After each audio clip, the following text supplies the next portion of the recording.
Yeah. So that's the thing. I don't know how you cook, because when it comes up, it's a big deal when an embellishing call comes up, because you go from having an advantage to playing 4-on-4 hockey. It's a big difference. Yeah.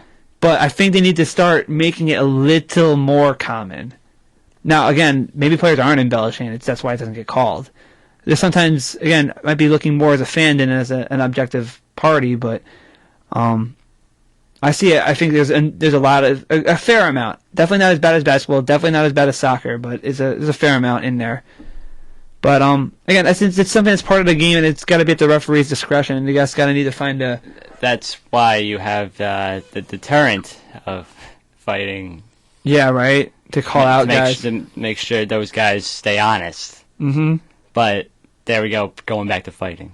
Right. Well, it might play a bigger role, and a lot of people might see him, Jack. It's one of those things that, it is a big deal, and I don't mean to keep harkening on it every single week, but I think the fact that it keeps coming up, and the fact that, it stays in speaks a lot to how important it is, because we were talking about the whole role of plus minus, and just how baseball, and hockey are different, because baseball, everything's kind of recorded, but hockey, they don't record how much effort or how many, they just recently started recording block shots and hits, but there's a lot that goes into, hockey that's a lot more fluid. How did you get to the puck? Because you anticipated something, you're battling in front of that, you got a deflection, they don't notate deflection goals. There's a lot more about hockey and a lot more, fluidity than there is to structure, sound like baseball, because baseball's a pretty limited sport in the fact that there's a limited amount of events that can happen. Yeah. Or a fixed amount of events, I guess. But I think then that's what speaks to hockey. And again, it comes back to how do you suspend somebody? There's so many different things that can happen. So many things that go into one event happening. Because one guy skated a little bit harder, he wins the face-off, he wins the puck race, he wins the foot race. Because a guy, moved to one side of the defender, he's in better position to score a goal on the rebound. It's Brad Richards getting into the boards head first. Because he moved his head 1 inch or so, he avoided a, major injury. Yeah, I mean, there's so many different things that can happen to change it. Because if he gets a major injury, Coletta might be getting a season suspension. Yeah. It's a whole, and it's all these different things interlocking and playing into each other. They say football's a game of inches. Hockey, it's a game of 0.2 of an inch. The skates. Well, I always thought hockey was called the game of angles because. Yeah, angles play a lot into that too.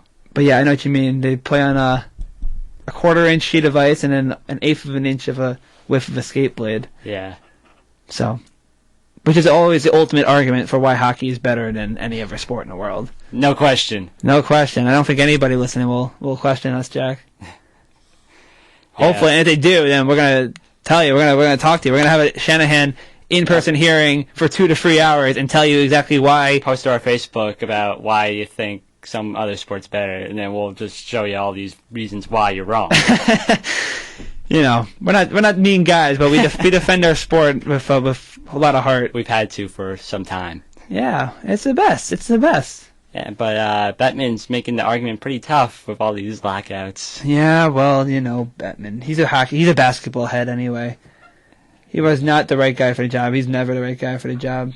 They gotta change guys soon. Hopefully he retires. Yeah, Bud Selig's leaving baseball, so maybe that'll just hopefully get the last of the regime gone, right? Yeah.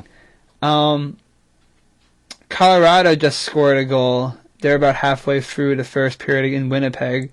Who scored that for them? Let's take a look.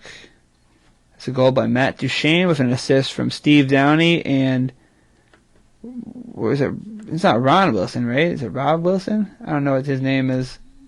But Wilson, the defenseman. So 1-0 Avalanche, 10 minutes gone in the first period. Yeah. It's good for my fantasy teams. In one of my other leagues, I have Duchesne and Downey. Well, it's not good for my fantasy team because the guy I'm playing this week has Varlamov, so they need to lose. Although I do have McKinnon, so that's what it comes down to in a Dolan household. It's all about all about hockey and fantasy, and how our parents can always tell you about it. Have McKinnon score 99 goals unassisted, and Winnipeg Jets score 100. That'd be great. Inflating the goals against average from and not getting the win. Oh my! If only. If only. Well, I mean, I guess at this point we're kind of running out of things to say. So there was a lot going on this week, though. It was impressive. We've finally gotten into or through October almost. Is the last week of October here. Yeah, the biggest story of the last 2 weeks has been those suspensions. Every night on NHL live on NBC Sports has been suspension. Mike Milbury talking about firing coaches because they throw out goons and such. Those are all idiots anyway. They should hire us on. Yeah, they should. Yeah, but no, they don't want to teach everyone knowledgeable things about hockey. Yeah, listen to Pierre McGuire. He'll tell you everything from how good he's playing to his hometown and what Little League team he played on. He'll tell you why he's that way by telling you his third grade teacher said that he wasn't going to be an NHL player or something. Oh, have fun out there. I don't know. I like everyone. I don't like anyone except for Doc Emmerich, Eddie Olczyk at times, and Darren Pang. Eddie Olczyk's kind of turned it down from the Crosby love because now the Hawks are playing so well. So I think, and he's not that biased towards. I think he does a good job keeping that in check. Yeah, he's done a lot. He's been better recently as opposed to when NBC lockout. Yeah, when NBC first got the contract with the NHL. Yeah, it seemed a little more obvious, but it's come down a lot. I'm glad they stopped having Joe Beninati. Oh my gosh, especially when it would be the national broadcast and we'd be playing the Capitals as per usual, and they had the home guy calling. Beninati calls the games for the Capitals. The Capitals, for those of you who don't know, so it'd be really annoying. It's like when the Rangers score, like you wouldn't even know if you weren't watching the game. You were watching the video of the. You'd think his mic got unplugged or something. So. But they got that. Although I'm not a big fan of Dave Strader either, who does every other night. Yeah, I don't. When it's not talking about, he's not very good either. Yeah, better than Joe Buck. I guess, but then there's nothing worse than Joe Buck. I don't think anybody will disagree with you. Who is one announcer worse than Joe Buck? I don't think you can find one. It's tough, and it's even tougher now if Cardinals playing the World Series. Joe Buck's dad, Jack Buck, called the games for all the Cardinals games. Yeah, but he loves the Red Sox, though. I think he just loves that the Yankees aren't playing. Maybe. But now he's at least at an impasse, so. All right. Well, that's going to do it for us. The one good thing Joe Buck calling the World Series is that he's not calling giant games. That is actually a very good point, right? That's anything to think about. They're not calling any football games for that matter. Yeah. So. Get to hear more Kenny Albert. That's right. I like Kenny Albert. All right. Well, we're going to continue our announcer talk off the air, and we'll spare you all.